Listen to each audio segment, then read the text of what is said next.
monograph Pete. I think Pete's going to be a great Secretary of Defense, Pete Hegseth. Donald Trump would be relieved, and understandably so.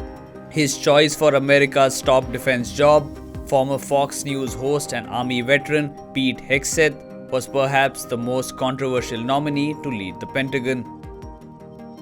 10 days ago, at the Senate confirmation hearing, Hegseth faced a barrage of questions about his qualifications, temperament, views about women in combat, and allegations of sexual assault.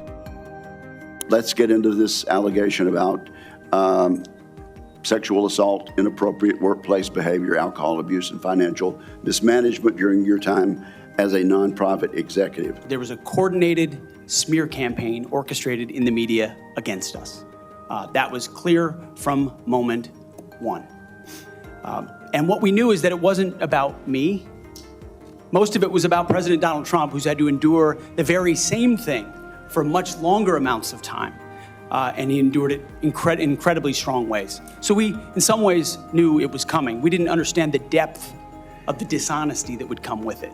At Friday's Senate vote, there were some anxious moments after fierce opposition from Democrats and even some Republicans to Hegseth's candidature.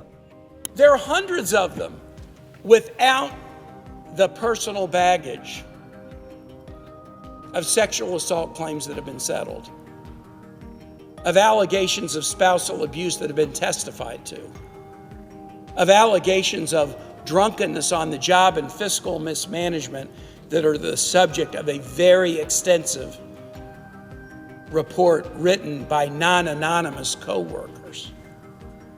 And so as we near the vote for this most important position, my plea to my colleagues, as one who has supported every Secretary of Defense who's ever come before my committee, Democrat or Republican, is don't rush this and make a mistake.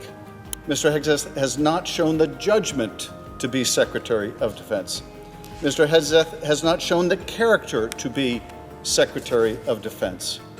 For this job is a heavy responsibility, and he is not the right person for the job. His record speaks for itself. Financial mismanagement in the organizations he led, organizations much, much smaller than the Pentagon, with budgets that were a fraction of the size and nevertheless squandered and mismanaged. He's the president's choice, and we owe it to this commander-in-chief to put him in this position unless he's not qualified for the office. Every Democrat in the chamber voted against Hegseth, and so did 3 Republicans. The vote threw up a 50-50 result, and Vice-President JD Vance stepped in. If not, on this vote, the yeas are 50 and the nays are 50. The Senate being equally divided, the Vice President votes in the affirmative, and the nomination is confirmed.